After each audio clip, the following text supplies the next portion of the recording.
4 ವರ್ಷ ಇದ್ರು. 4 ವರ್ಷದಲ್ಲಿ ಏನ್ ಮಾಡಿದರೆ ಹೇಳಿ ನೋಡೋಣ. ಏನ್ ಮಾಡಿದರೆ ಹೇಳಿ ನೋಡೋಣ. 4 ವರ್ಷ ಅಧಿಕಾರದಲ್ಲಿದ್ರು. ಏನಾದ್ರು ಅಭಿವೃದ್ಧಿ ಕೆಲಸಗಳು ಮಾಡಿದ್ರ? ಓದಿ ಮೆಡಿಕಲ್ ಕಾಲೇಜ್ ಕೊಟ್ರ?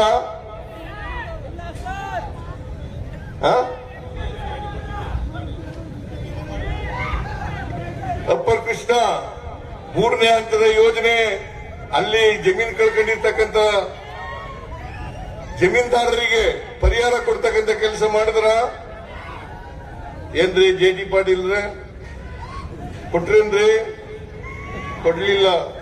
ಈಗ ಟೀಕೆ ಮಾಡ್ತಾರೆ. ಟೀಕೆ ಮಾಡಕ್ಕೆ ಏನಂತೆ? ಸುಳ್ಳು ಹೇಳೋದ್ರಲ್ಲಿ ನಿಶ್ಚೀಮ್ರು, ಅಪಪ್ರಚಾರ ಮಾಡೋದ್ರಲ್ಲಿ ನಿಶ್ಚೀಮ್ರು. ಯಾವಾಗ ಬಿಜೆಪಿ ಸುಳ್ಳು ಹೇಳೋದು ಬಿಟ್ರೆ ಅವರ ಜೀವನದಲ್ಲಿ ಅಭಿವೃದ್ಧಿ ಕೆಲಸಗಳನ್ನು ಮಾಡಿಲ್ಲ. ಹಿಂದೆ 5 ವರ್ಷ ಇದ್ರು. ಯಡಿಯೂರಪ್ಪನವರು ಮುಖ್ಯಮಂತ್ರಿ ಆಗಿದ್ರು,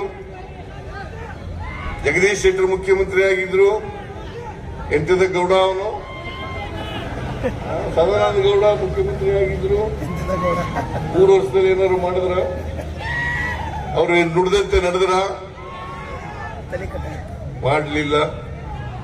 2018ರಲ್ಲಿ ಪ್ರಣಾಳಿಕೆ ಹೊರಡಿಸಿದ್ರು. 2018ರಲ್ಲಿ 600 ಭರವಸೆಗಳನ್ನು ಕೊಟ್ಟರು.